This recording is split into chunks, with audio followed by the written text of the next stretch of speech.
Welcome to Bride of Charlie.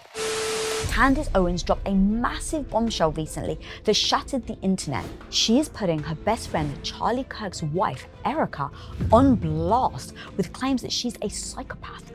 So today, Mr. CIA spy Andrew Bustamante, you're going to help us look at body language and verbal cues so that by the end of this, I want you to tell us, is Candace targeting a grieving widow? She isn't simply a grieving widow, she's also the CEO and chairman of an organization. Or is she spotting signs of a psychopath that we all miss?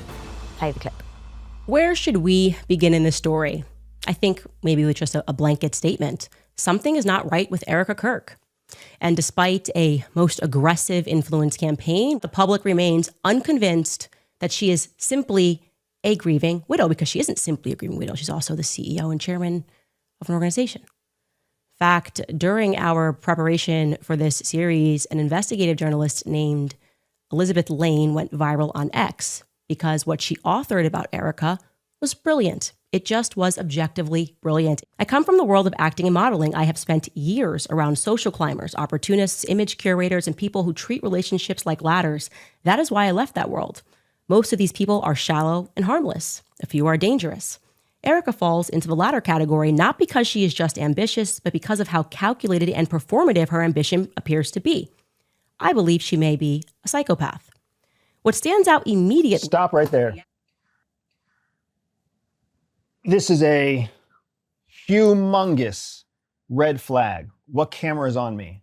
This is a massive red flag, not just for this conversation. That's how important this statement is, right? I believe she may be a psychopath. Before reading this post, Candace said, "This is one of the most objective pieces I've ever seen. If it is objective, it cannot be based on belief." Oh. That is a fundamental misunderstanding of what objective means. Objective means based in fact, that's demonstrable through evidence, proof, and corroboration, meaning multiple pieces of evidence that are beyond question, that corroborate with each other and can stand essentially in a court of law. That is what objective means. Something cannot be objective if it's based on somebody's opinion, somebody's belief, or somebody's values. If you could please play that. I just want to make sure I'm quoting Candace correctly when she says, "This is one of the most objective things I've seen." Elizabeth Lane went viral on X because what she authored about Erica was brilliant. It just was objectively brilliant. It gave voice. Pause. What does this tell me? Does it tell me that Candace is lying? Honestly, I think what I'm concerned about before we even start this is that we may not see that Candace is lying at all. We may see that she very much believes what she's about to say, but she has fundamentally erred in what she understands to be objective reality. So is she somewhat priming us to believe what she's saying? Because I completely missed that part that you just said. So is she deliberately trying to tie, it's objective, guys, with this statement in order for you to believe that this is an objective opinion? Priming would mean that she already recognizes that it's not objective. Oh, right. That yes, she's you're trying right. intentionally to manipulate our point of view by priming us. Right. But priming assumes a certain level of understanding about the true reality and the true concepts of objectivity and subjectivity. My bigger concern is she doesn't even understand that, which would undermine her entire position as any kind of journalistic resource, communication resource, anything other than the very same person that is simply ambitious and performative, like is being accused of Erica Kirk. That was a great catch. And before we move on, I want to say there's going to be a lot of haters and lovers of Candace. And so I want to be objective in seeing whether what she's saying has validity to it. About this topic. Correct. That is the way to approach this. Correct. That is 100% the way to not just approach this at every piece of content you encounter everywhere. Right. What objective, measurable, authentic, corroborative information can you actually pull? Right. And that's why I had to stop us so early on, because if the source is flawed, then anything that flows from the source is flawed. And I am hopeful that Candace just misspoke. But if this evidence is also subjective and not objective, and Candace claims that this is objective, then maybe her understanding of proof is actually just opinion, which means she doesn't understand what proof is. All right. Good catch, dude. Good catch. All right, let's hit it. I believe she may be a psychopath. Research in psychology shows that humans are highly sensitive to emotional incongruence, mismatches between a facial expression, tone, and content. When the effect appears simulated rather than genuine, the brain registers it as a threat. So many of us felt this way, but we could not explain why we could not watch her. Studies on psychopathy, particularly those building on the work of psychologists like Robert Hare, describe traits such as a rehearsed emotional display and shallow affect. Erica is attractive enough, and she had every tool in her possession to sell this organically, except for one thing: emotion. The entire story of what happened could have helped her sell this fully. She really would have been the last person on earth to be a suspect, if not for the FBI's terrible mistakes, Turning Point USA's lies, and her very fake performance. This is opinion. This is projection. This is assumption. This is everything except objective. Everything except objective. Just look at this. She is attractive enough. According to who? That is an opinion. That is based solely on subjective data. Attractive enough for what? Attractive enough for a reality TV show? Attractive enough to be on the cover of a magazine? Attractive enough for a low-level modeling gig? What is attractive enough? She had every tool in her position to sell this organically. What tools are needed? Is there a list somewhere? Can it be measured? Can it be counted? She didn't have emotion. The entire story of what happened could have helped her sell this fully, the assumption being she was trying to sell something at all. Was she actually selling? Was there a price tag and a pitch and a sign-up form and an order sheet? Or was this person viewing this circumstance, this event, through a lens of, oh, she's trying to influence me. She's trying to get me to sponsor her. She's trying to get me to donate. She really would have been the last person on earth to be a suspect, according to who? You can see Candace is building an argument based off of one fucking source, and that one source is shitty, which reflects poorly on Candace. So why did Candace stake so much of this statement on this piece of shit personal assessment? This violates all the rules of journalistic professionalism. And then to end this with if not for the FBI's terrible mistakes, TPUSA's lies, and her very fake performance. All of those are a personal opinion of the performance, the execution of somebody else's official duties. Why did she do that? Could it be confirmation bias? Absolutely, it could be a bias in Candace's own point of view. Right. But either way, I am red flags all over the place right now before I even get to assess Erica for herself. All right, well, let's jump over to Erica then. So the video that I'm sorry. This is so upsetting to me. This is upsetting to me a little bit personally. I'm glad we're looking at this objectively, because subjectively, this would break my heart, man. She lost her husband to an assassination very publicly 5-6 months ago. And now this is what we have to say about her? That she's a psychopath? Like, I'm so curious to see what she is referencing, what evidence comes to play with this, because this assessment based on that evidence is anything but fact-based. Sorry to keep cutting you off, Lisa. No, please. Do you mind if I ask you why you're so wound up by this? Like, why does it upset you so much? Because we'll be right back with the CIA spy, Andrew Bustamante. But real quick, if you've ever gotten value from a single Women of Impact episode, please smash the subscribe button or use the QR code right here. It's how YouTube knows that you value this channel, that the content matters, and it helps me build this community of powerful people like us who are just done settling. So please go ahead and show the love by smashing that subscribe button. Now, back to the episode. Do you mind if I ask you why you're so wound up by this? Like, why does it upset you so much? Because we live in a world where there's so much information, and CIA teaches us that there's really 3 kinds of information. There's misinformation, disinformation, and malinformation. Misinformation is mistaken information. It's when somebody intends to do the right thing, intends to share solid, meaningful information, but they're just incorrect or incomplete. Not intentionally trying to hurt anybody, it's just not complete. Disinformation is intentional, deceitful information. Information intended to harm, right? Is it false information that's meant to harm, or it can be true information that's meant to harm? That's malicious information. Oh. What you just defined is malinformation. True information Got it. intended to create harm, intentionally put out of context, intentionally missing key elements. That's malicious information, malinformation. What is this?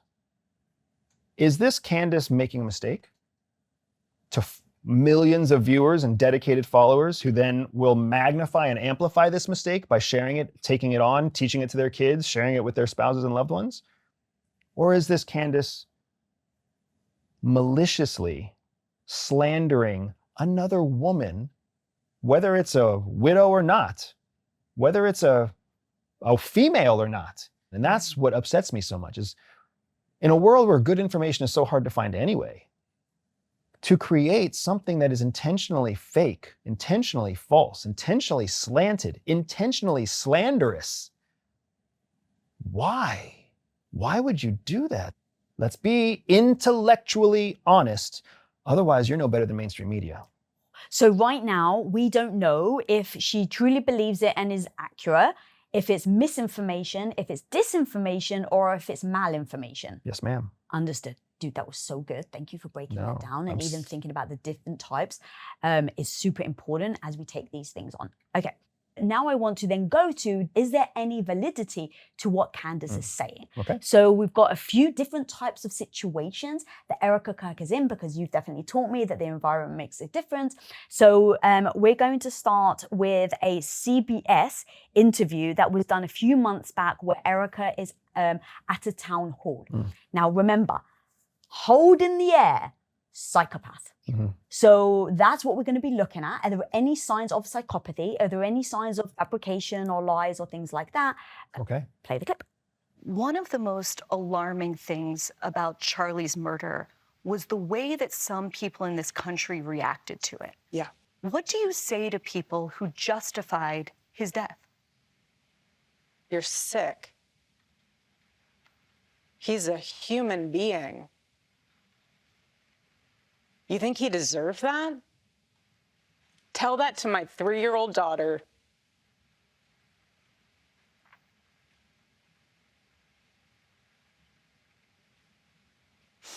Excuse me. You want to watch in high res the video of my husband being murdered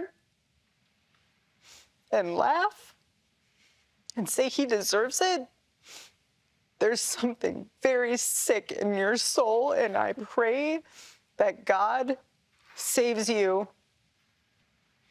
And if you think it's okay to murder someone because you think they had it coming for them, because they took the time to have people come to the front of the line if they didn't agree with you, and you think it's okay because you don't like what they say or how they say it, that they should be murdered, and you're enjoying it and you're rejoicing in that?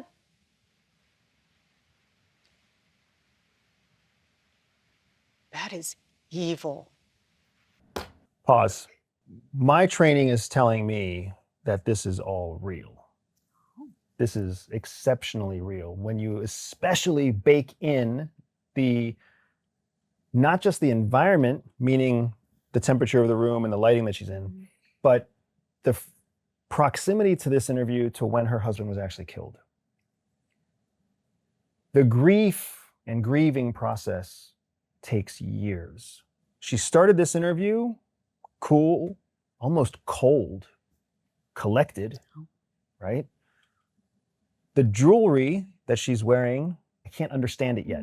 Why she chose those bracelets, why she chose those finger rings, along with why she chose that necklace. There's some things that I don't understand, but the composite of what I see is somebody who came in knowing it was going to be a challenging conversation and then ran headlong into a question that was extremely emotionally driven. And then she slowly broke down with more and more emotion. The actual objective measurable tells she did not look to the creative side of her brain a single time, meaning she did not look to the right, off camera, away from the host to access her creative side of her brain, which is the performative side of your brain, which is the fabrication side of your brain, which is the emotional side of your brain. She didn't access that at all. And then looking at the host to try to respond to the question, and then the content of what she's saying, in the face of people justifying the death of her husband, she's able to find the words that I hope God forgives you. There's two things excellent about this.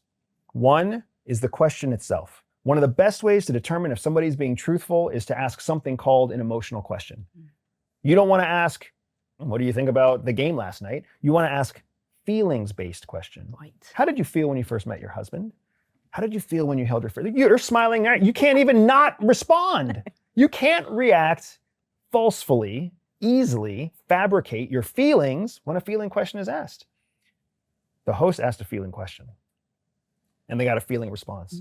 And this is interrogation 101, and this shows me veracity. Thank you for breaking that down. I don't know what I'm picking up on. I'm not buying it. I don't know why though, because everything you just broke down, I'm like, all true. You literally just saw it. Let me showcase a couple of things and maybe you can tell me whether I'm imagining it, have a point, or just crazy. When someone's crying, I'm going to speak for myself. When I'm crying, my voice changes, it quivers, my chin quivers. Like, it's not just the tears from the face, it's 1,000 other micro expressions where I can't catch my breath. I don't see any of that here. And maybe I missed it. Maybe we can go back. I saw tears. I want to address this first because you are not incorrect, but you are not fully correct. Go back to the very beginning, right after she asked the question. I think what you're seeing is that there's an emotional roller coaster happening in this woman's head. And she starts with the quivering, weak response. And you see it, that's how it starts. But then she flips internally to a focus from grief to a focus on anger. And then the second half, the majority of her response is an anger-driven response, which is a completely different type of tear, type of crying, type of body movement. So I just want to see if what I observed was correct. Tell that to my 3-year-old daughter.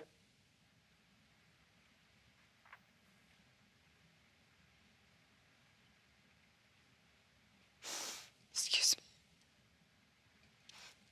me. You want to watch in high res? Pause. Did you see that change? She got angry, but it felt forced, and I'm not doing a good job articulating exactly why. There's just something literally off that my gut can't pinpoint, which is why I think I can't actually articulate it. And this is excellent because your feelings are valid. Thank you, I appreciate you recognizing. But that doesn't mean that they're based on objective, measurable evidence. And your gut is a fantastic tool for keeping you alive. And that's what a gut, that's what that gut instinct is. It goes all the way back to our caveman days. It was what kept us safe.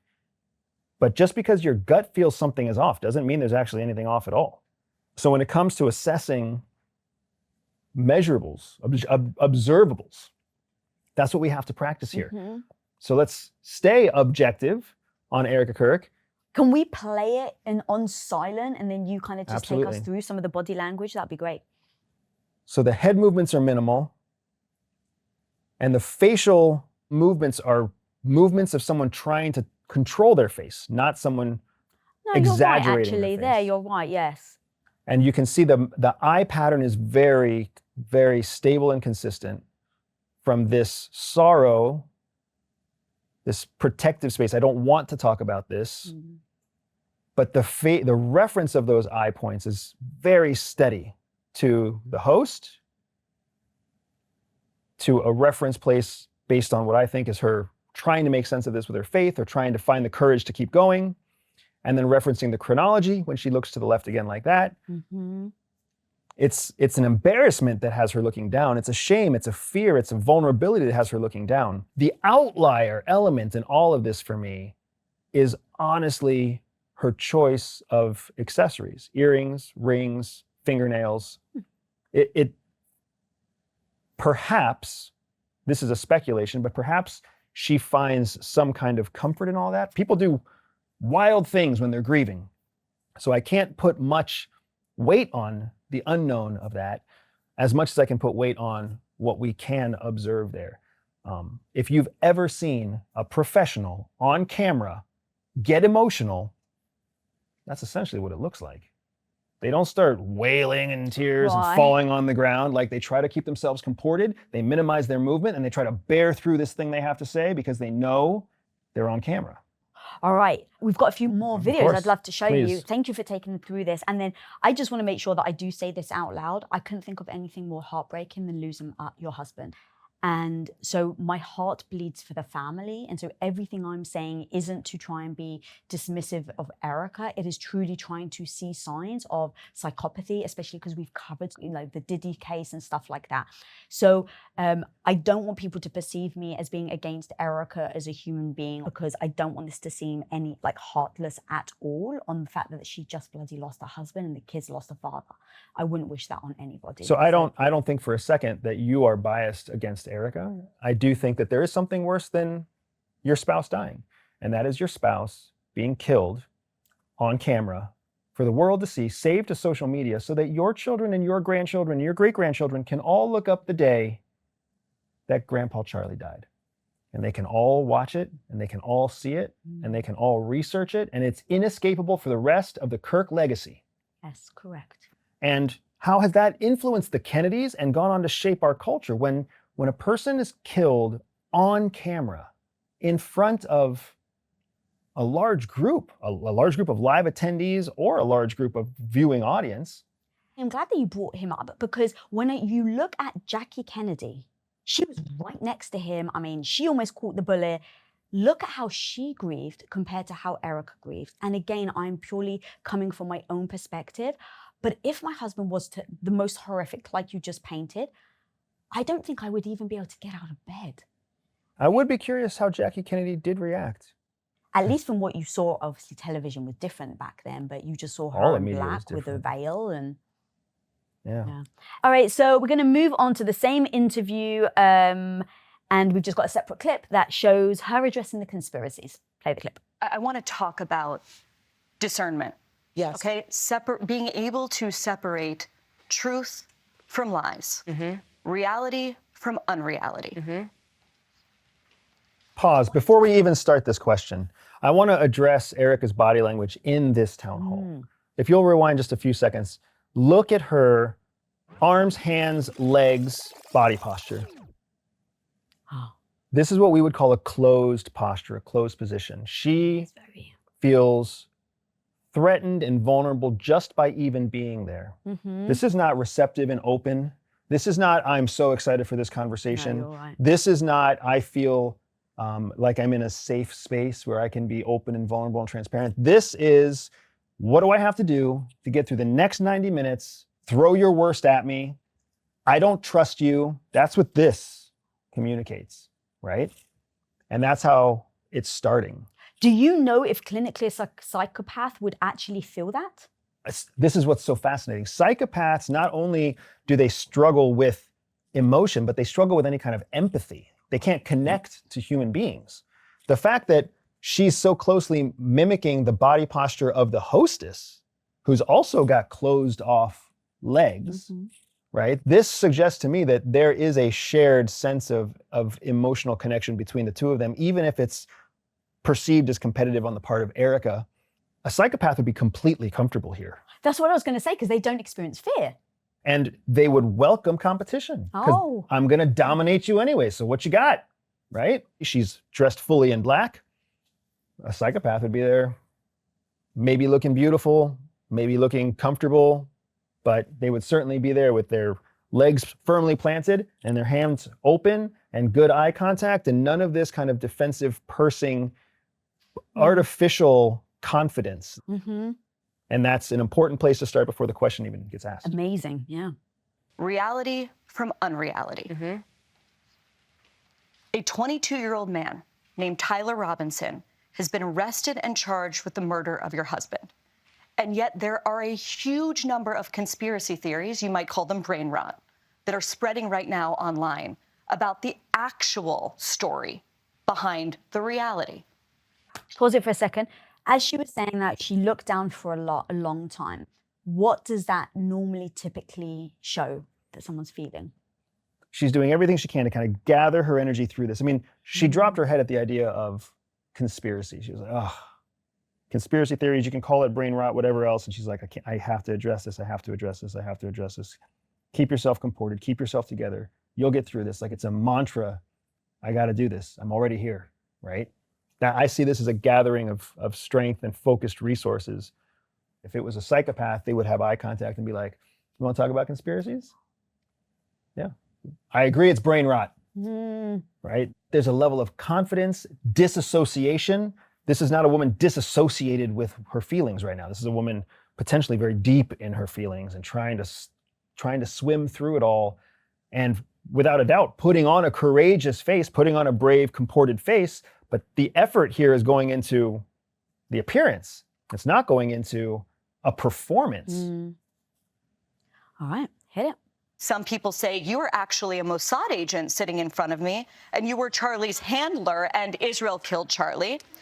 Right. Other people say that a number of men in the crowd were wearing maroon T-shirts, and this signifies that his killing was an elite airborne operation, whatever that means.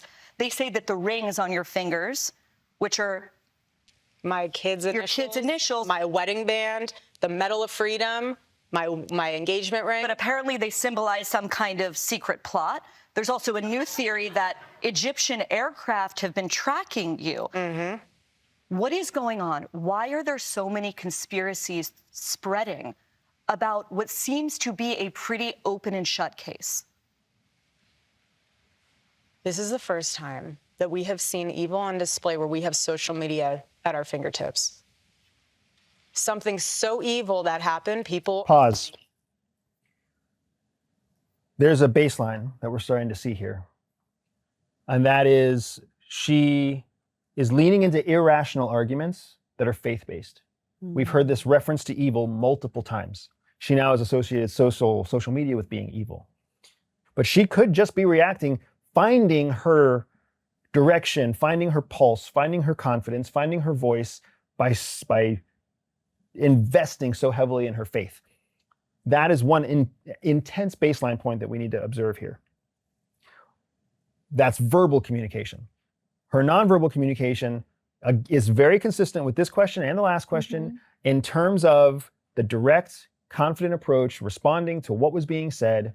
She shows some kind of smirking, some kind of like side smiling. That's the one thing I don't like. Explain that. So she's labeling it in the worst possible terms in her own mind. So just like if I were to sit here and be like, Lisa, you've killed cats and you ripped the paws off dogs, and you see your face right away, your face is going to be like, that's a ridiculous concept. Like, exactly. That's what she was doing.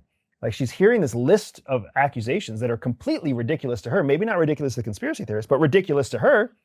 And she can't control the face that we all have whenever anybody accuses us of ridiculous things. All right, so what's the difference then about someone that's like, that's so ridiculous, response, versus someone that's just like, I need to show that I think this is ridiculous. Otherwise, people are going to think that I'm actually part of it. Like, what's the difference between the two people showing the same sort of expression, but one actually believes it and the other person doesn't? The better question, I think, is how would a psychopath respond to the same list of accusations? Perfect, even better. Would a psychopath have an emotional response at all? No, not naturally. But don't psychopaths learn? So as adults, you've learned through behavior, through test and error, that when I do this, people believe that I'm sad. When I do this, people believe that I'm angry. When I yell, when I frown. So at least I know that they've been taught that, and that's how they go about the world. Like 80% of their life is a performance. It's a performance. You're 100% right. But that performance doesn't end at just facial features. Correct. It's holistic. Okay, yep. So agreed. We would see multiple telltale signs of a performative nature. So because she was sitting forward and she had these certain looks, that could mean one way.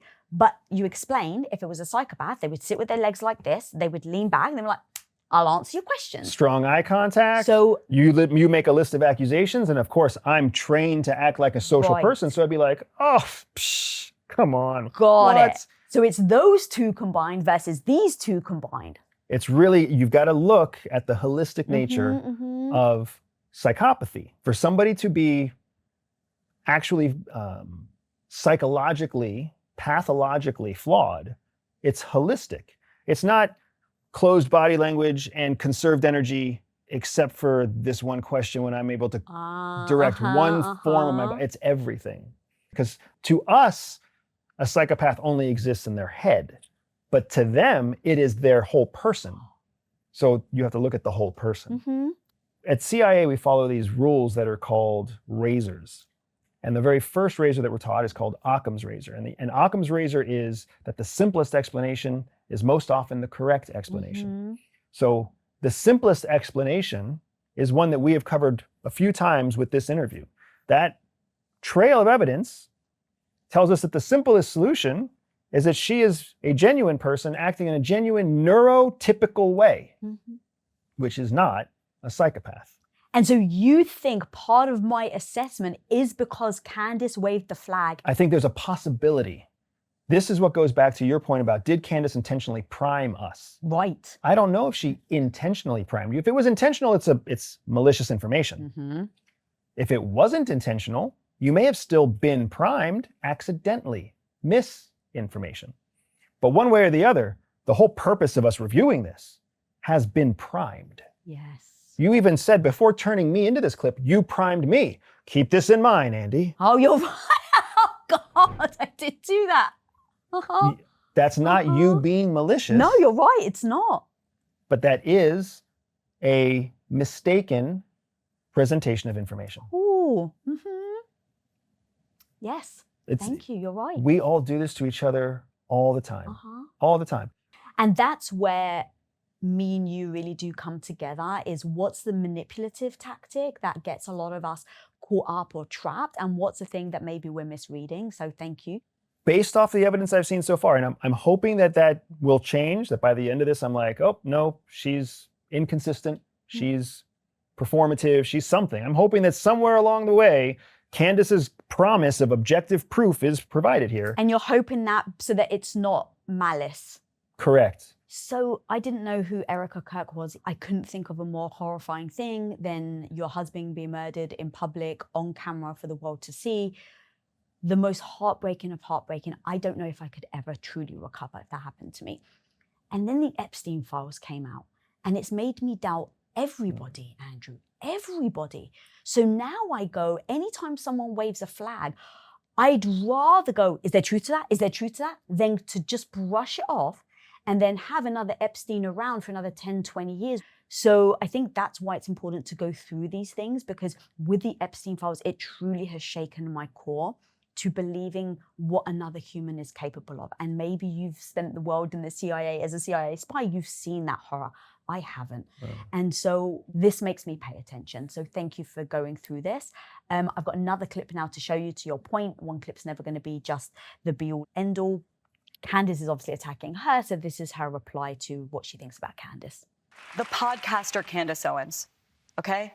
At one time, a friend of Charlie's, at one time, an employee of Turning Point. She has been one of the main peddlers of these conspiracies, and she is making a huge amount of money on it. She is building her business off of these lies. What do you want to say to her and the other people that are putting these lies out into the world right now? Pause. I wanted to highlight to you the importance of the question itself. This is a priming and validating question.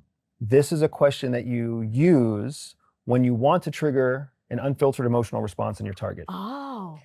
Up until now, the interviewer has been talking about information. There are people claiming, there are people alleging, there are people saying. Now she's saying the lies. The lies, the lies, the lies. I mean, it sounds like a Dr. Seuss story, right? How do you handle all the lies? So she is validating the subject, and she is giving the subject a voice and a target, Candace, with this question. This is a heavily primed question. I'm very curious to see Erica's response, because the typical person would respond to a question like this in one of two ways. They would either unleash an emotional diatribe that's purely subjective, or they would take a high and mighty stance where it's basically saying something like, I appreciate your support. Everybody's allowed to have their own opinion, because this has primed and prepared the subject to feel like they are coming into the question on the moral high ground, because everybody else is lying. So it's oftentimes very telling how a person is truly mentally and psychologically wired based on their response to a question like this. So they're already setting up that Candace isn't to be believed, and now Erica doesn't even have to justify that part. She can just talk about her emotion behind it. She can either attack Candace or she can take the high ground. Those are the two most typical responses. Yeah. If it's something other than those two, it's going to be very telling. All right, let's see. Play the clip. Stop. That's it. That's all I have to say. Stop. Okay. The next question. So stop. I'm sorry. Pause right there. What a powerful response. Knowing that a neurotypical person would predominantly take one of those two paths. I am high and mighty, I am better than you, or I will pile on to the lie that you're already setting up this entrance for me to tear him down, right? Now consider that through the lens of a psychopath.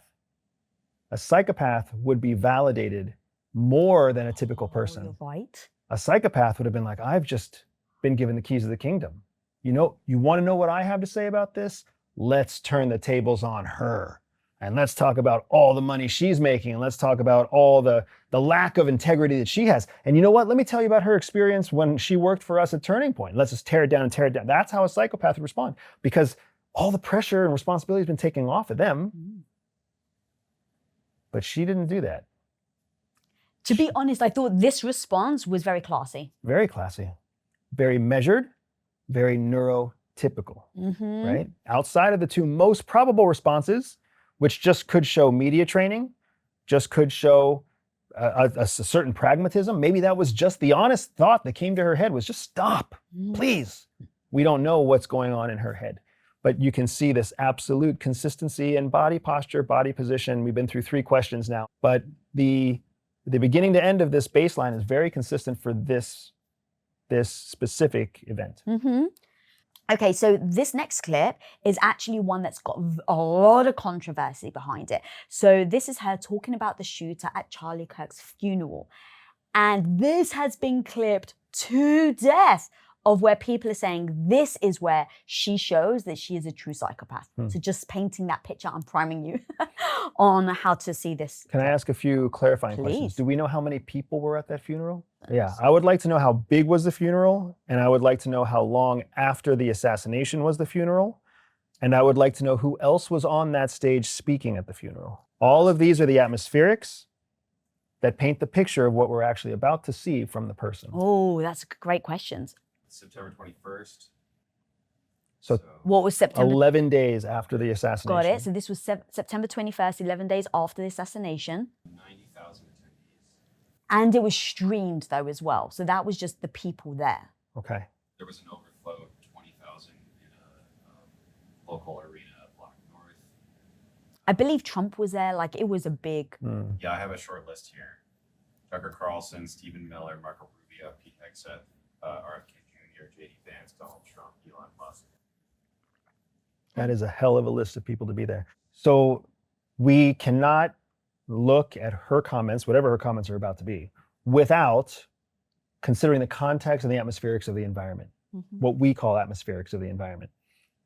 90,000 attendees in person, live stream, 20,000 overflow just down the street in another stadium. The lineup of people speaking alongside her include the President of the United States, the Secretary of State, the Secretary of War, and a massive lineup of the most high-powered Republican players in the current government of the United States, which is the wealthiest country in the world and the wealthiest, most powerful country to ever grace the face of the planet. This is not a typical funeral. This is not going to be a typical statement from a typical wife. This is a very different beast, and we have to understand that before we move forward for this. Right. So bearing in mind the circumstances, so the behavior will make a difference. The expectations Right. are going to be completely different. The environment will be completely different. So if we go into this assuming that we will see something consistent with what we've seen at other funerals, it is that's a false interesting. expectation. That's actually a really good point. All right, play the clip. My husband, Charlie, he wanted to save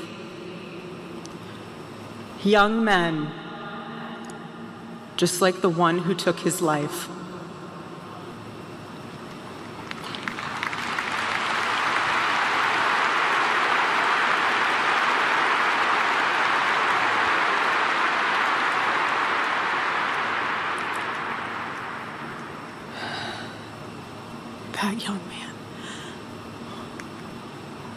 That young man, on the cross, our Savior said,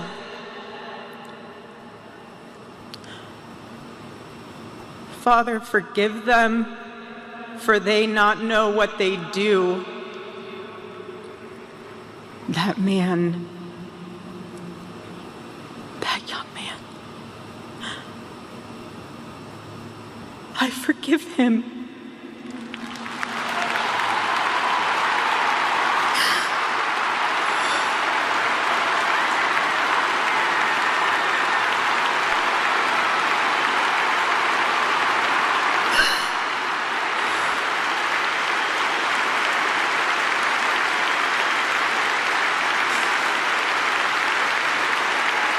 Pause right there. So the internet is going nuts saying that was all a performance. There's no tears, and that is how the rumors of her actually being a psychopath, maybe it had something to do with it, started to spread. Where they're like, one of the things that psychopaths can't do is they don't emote, so they don't actually cry. And so as a way to pretend they're crying, they wipe their face when there's no tears. That's what the internet is now saying about this specific clip about her. So based on all of your expertise, what are you feeling and how are you perceiving her right now? I don't want to talk about how I'm feeling. That's the opposite of Oh, objective. yeah, you're right. Yes, you're right. Yes. What I am observing right now is incredible consistency between the woman who's standing on that podium and the woman who was sitting in the previous interview room, despite the fact that there were many, many months between the two. This is 11 days after the assassination of her husband. The other one was months later. But the eye movements, the gaze to the sky when referencing faith, when referencing anything other than feeling, she's looking to the sky. A consistent lack of reference to the creative side of her brain, right? She is not looking to the right. She is not trying to build a story. She's not trying to create. She's looking down at what is presumably a written eulogy, written statements, written comments. And she is looking up when she deals with the pain. And that's the most powerful consistency for me, is the painful moments. Jewelry is consistent, which tells me that that's just an element of how she dresses. That continuity is important because I wear the same jewelry too. Yeah. Right? I don't see signs of fabrication. I see signs of emotional struggle. And anyone who says that a video of this quality recorded at that distance, you can't see her tears, that is a very, very cheap, unprofessional, incomplete assessment of the full range of objective information that you're able to collect from something like this. If you were in shoes like that, on a stage like that, publicly saying that you forgive the person who just violently killed your spouse 11 days ago, how easy would that be for you to say? How easy would that be for you to fake? Well, that was actually thank you, it actually flagged something that was a flag for me, because again, like, I so want to think that she really is this grieving widow. And maybe she is, and I don't want to be the person that's jumping on the bandwagon. It's just, I only go from my own perspective. And when I think about if my husband got shot public, like, I couldn't even get up on stage. I don't know how I'm going to brush my teeth, let alone get up on stage and give a speech. And so maybe she's just a stronger woman than I am. Maybe she's a better woman than I am. Maybe she's just a more confident, competent woman than I am. But when I think about going on stage, I wouldn't only cry, I don't know if I could get a word out of my mouth because I'm in such blubbering tears, snort. I mean, like the whole fucking shebang is how I know that I would be if that happened to me. So maybe I'm projecting. There are essentially two types of people who deal with massive, acute stressors, right? And that's what the loss of a spouse is, an acute stressor, right? There are people who turn inward and there are people who turn outward. Oh, that's fair. Right? So you don't have to be like Erica. You don't have to compare yourself to Erica. Erica, as from what I'm seeing so far, appears to be a person who deals with acute stress by turning outward, by taking up the cross, the burden. She may be doing this because she's picking up Charlie's mission. Right, yes. That's actually one thing that dawned on me, 1,000%. If Tom Yes. were to... Yes. I know what you're saying. If he would say, babe, if something happened to me, this is your goal, you better do it. Dude, there's nothing getting in my way. So I 1,000% agree that if behind the scenes before he died, he was like, babe, if anything ever happens to me, it's you. Go forth, lead them. I actually do get this. Yeah, and I'm not saying that's what happened. No, I'm also agreed. not saying she's not a blubbering mess 2 hours after she gets off that stage. Yeah, that's fair. That's why I'm really freaking torn between my heart bleed for a woman and then I couldn't respond the way she responds. You're talking about something called cognitive dissonance. Yes. It's two ideas Yes. that you're trying to hold on to simultaneously. And every ounce of your cognition is trying to simplify. Yes. So they're trying to rip those two ideas apart. And it's your discipline to find the truth that keeps them together. And then your body wants to tear them apart. And this is that discomfort that you're talking about is exactly why conspiracy theories are born. It's exactly why false accusations are born. It's exactly why people talk about psychopaths and narcissists without ever studying psychopathy or narcissism. Because to hold two conflicting ideas together at the same time is a very difficult cognitive exercise. It's so much easier to just discard the thing that's hard and keep the thing that you already believe. Yeah, very true. You actually do see tears there. I see some light glaring.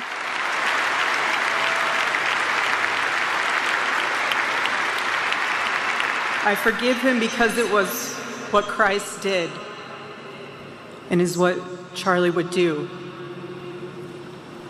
The answer to hate is not hate. The answer we know from the gospel is love, and always love. Love for our enemies and love for those who persecute us. All right, so that was another thing. Fuck that shit. I am not showing love to the shooter, especially 11 days after it happened, Andrew. Like, again, maybe she's just a much better woman than I am, and her faith is exactly what makes people stronger. Her belief in God that has allowed it in 11 days to forgive. I was just like, how can you forgive? And again, I'm seeing it from my lens, not from hers, but I was like, at this point, at least when you go through the grieving phase, like, how does it happen that quickly where you can get to forgiveness so quickly? I don't think she's forgiven. I don't think she's done grieving. I think she knows spiritually and personally the conclusion she has to reach. Oh, that's so interesting. So she has to start doing it now. That would be her faith set. If she is deeply, fundamentally Christian, she already knows that. And that's what the most spiritual people around her are going to say. She has to forgive. She has to lead this group. She has to struggle with what her children are now suffering. She has to deal with her own grief. What's wild is if she is truly that Christian, she believes that God himself chose Yeah, you're right. for this to happen to her, and To Charlie. that it happened because he already knows that she can carry the burden to the rest of her days. That's when you are that Christian, that's what it means. It means God is blessing you with the hardship because he's building you into what you will become in the future. So is she saying she forgives? Yes. That's probably why she has notes in front of her, because she doesn't want to say what's on that sheet. That is me speculating, that is me theorizing. I don't know what's on the stage, but when it comes to objective measurables, the jewelry is the same, the posture is the same, the delivery, the speech patterns are the same, the eye movements are the same, the severity and intensity are the same, despite different times, different atmospherics, different situations. You can't ignore that consistency. Dude, that was so good. Now I want to throw a very purposeful curveball at you. Okay. Because this video was her on a Zoom call. So this is not her doing public speaking on stage in front of hundreds of thousands of people. This is her with no makeup on, with her regular clothes on a Zoom call. Okay. And just for context, unfortunately, someone, of course, recorded it and then leaked it. Sad when someone does that, but so this is her internal Zoom call that she goes where she's talking to her team at Turning Point USA, and this was just 1 week after the death. So based on it being a week, this must have been taken before the funeral. So this is her, and now let's play the video. But I just want to let you know that you guys are all very loved. I'm very proud of you, and Charlie would be. I mean, I think Charlie's just. I'm trying not to say that he would be, he's obviously celebrating in heaven amongst many things, but he's so proud of all of you. And he's so proud of all of you for keeping this mission alive. And he knows that you can do it. That's why you're hired. And he knows that you will be able to carry the torch. And he knows that you're going to do a great job. And you're going to be able to, even though days are going to be tough, honestly, the nights are the hardest. Mornings are pretty raw too. But just what I've noticed these past several days is if I didn't have the family, the Turning Point USA family with me, all of you, I would be a disaster. I mean, I would be in fetal position 24/7. But the fact that we have. She just described what you said you would be too.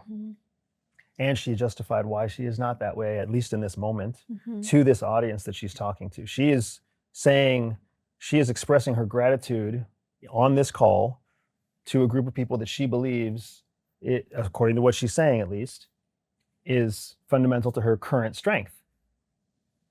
But let's not talk about what she's saying because she could be fabricating. Let's talk about how she's saying it. Jewelry is still consistent. The rings are still there. They're different. The bracelets are not there. You can see the irritation and the swelling in her eyes and her nose, which shows that she has recently been quite emotional. She is actively wiping tears off her face and she is trying to gather thoughts. You can continue to see her still raising her eyes as she's talking about hard things. The only time we saw a smile on her face, which is important because psychopaths don't engender emotion very often, was when she was referencing Charlie is in heaven. And Charlie would say he's proud of you and Charlie believes that you would do these things. Is this what you would expect of a psychopathic leader? A psychopathic leader, it would be all about them.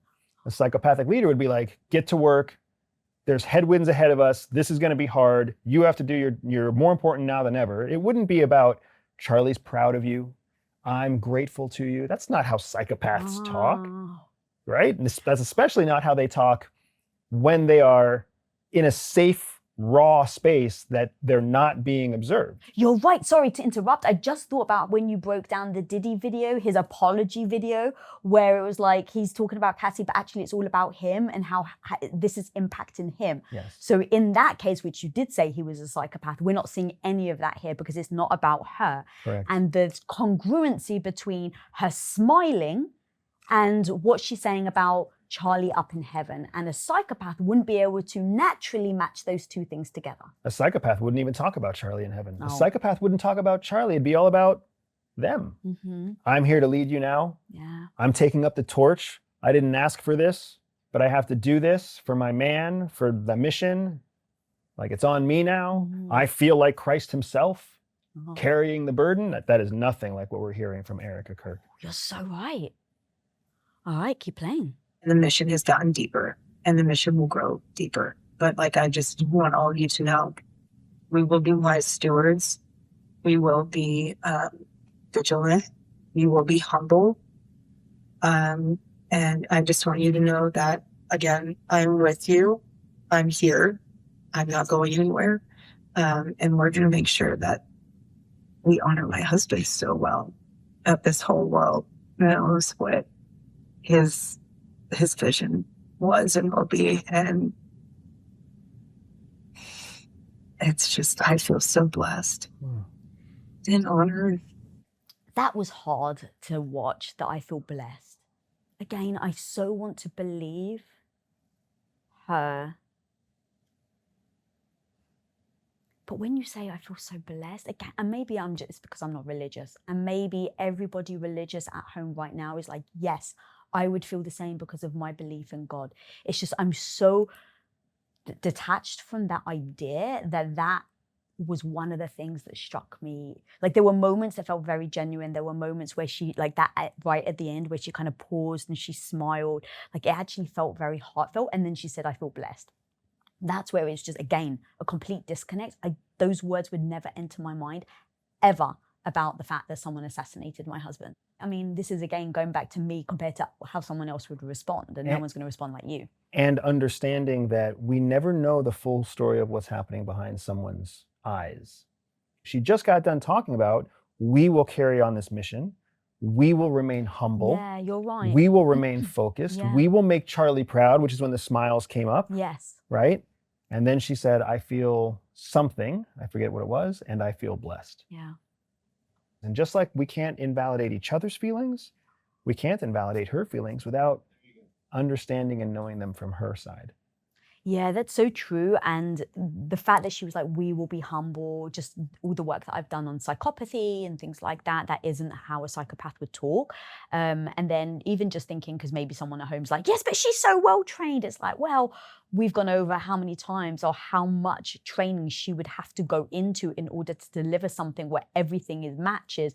It would just be, you'd have to be a CIA spy to really be able to do it, or an actress. Or She would have had to spend her career before his death preparing for the spotlight after his death. Right. And that is not only improbable, it's inefficient, it's not cost effective. There's a million reasons why it's not likely.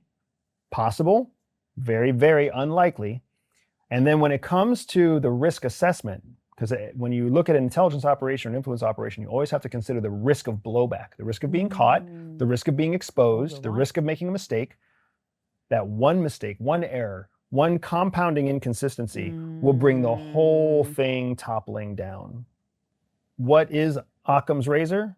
The simplest solution is oftentimes the most correct. So what is the simplest solution? That she was systematically trained for years to prepare for taking a stage to make hundreds of millions of dollars after the public assassination of her husband? Or that this woman who was hand in hand with her husband and with her faith lost him suddenly and tragically and didn't know what else to do with herself except fully throw herself into the work that her husband left behind. Which of those is simpler to understand? Yeah. And let's start there and start finding evidence that convinces us otherwise, rather than looking for evidence of the most complicated story and then justifying that. Yeah, and I keep falling into the trap, and I recognize it's a trap, but I keep falling into the trap of, I would never do that. I would never do that. And so therefore, it's a flag. And I have to remind myself that that isn't indicative of a flag. It's just, that's how I would behave. It's like the person that like laughs at a funeral. You'd be like, who laughs at a funeral? Some people do. And so kind of thinking through that, everything you've said, it has so much validity to it.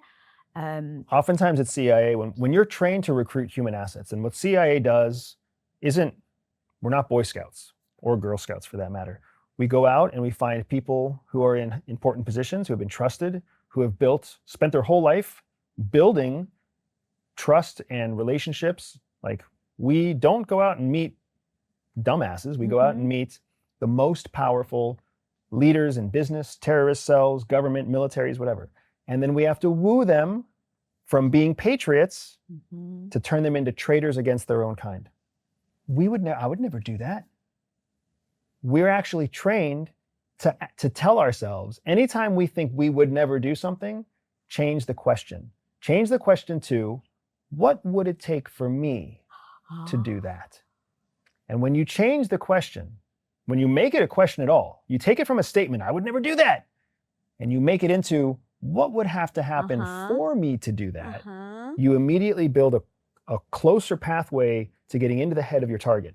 So if Erica is your target, Candace or World, or if Candace Owens is your target, World, Watcher, what would it take for you to do the things that Erica's doing? What would it take for you to do the things that Candace is doing? That's a transformative statement. That's such a good question. All right, so everything that you have seen and spoken about today, on a scale of 1 to 10, how accurate do you think Candace Owens is on her assessment of Erica Kirk being a psychopath? 1. And I'm giving her 1 because I would never have the hubris to think that I am perfectly correct. There's room for me to be wrong on this, but with what we've reviewed today and with what Candace has said and with the evidence that she pointed to, she is fundamentally flawed. I would say to anybody subscribed to Candace Owens, you owe it to yourself to immediately unsubscribe from Candace Owens. Oh, wow, you hate her that much? You don't need to watch any video. You don't need to comment on it. You don't need to like it. You should do everything you can to save your engagement, to keep that kind of opinion from propagating. Everybody's entitled to an opinion. But everything I've seen is that that was a malicious, intentionally malicious opinion, intended to do harm by twisting factual clips, videos, and statements from other people. That is what is the worst part of our society. That's not saying Candace Owens is the worst part of our society, but it is saying that Candace has to decide for herself if she is going to amplify malicious and misinformation, or if she is going to dig deeper to find meaningful information. I am nobody compared to you, Candace, but that is bullshit. And you go to sleep at night knowing that you put this stuff out, knowing that there's a better way. And she owes it to all of us to have more journalistic integrity when she puts out an opinion like that. That is a moral responsibility for anybody who has even one person listening to them. That, based on the evidence that we reviewed today, that was poison from Candace Owens. Guys, the reason why I wanted to bring this topic up is that social media has a way of blasting an opinion and a thought, and we all buy into it. And here's the thing, I partly bought into it. I didn't know. The more I was watching these viral clips go out, the more I was like, does Candace have a point? And it was very disturbing to me. And so being able to have a non-biased opinion and view on what is actually happening so we can actually come to the truth is why you come to Women of Impact. Andrew Bustamante, the CIA, is why I literally broke it down of how we can have a non-biased take on what is happening. And that is hopefully what you can take away today. Look for yourself, assess for yourself, and come up with a hypothesis for yourself. Have your own ideas. And thank you to Andrew today. That's helped me identify even more and learn the skills of being able to see what a psychopath is and what a psychopath is not. So guys, thank you for joining. If you're not subscribed, smash the subscribe button down there. And until next time, be the hero of your own life. Please make sure you go and follow Andrew Bustamante, the CIA spy. Peace. If you want to spot the red flags and know if someone is lying and deceiving you by being able to read their body language, then you must watch this episode right here. Harvey Weinstein. It's a complete fabrication about my relationship with Gwyneth. We had one instance in a hotel room.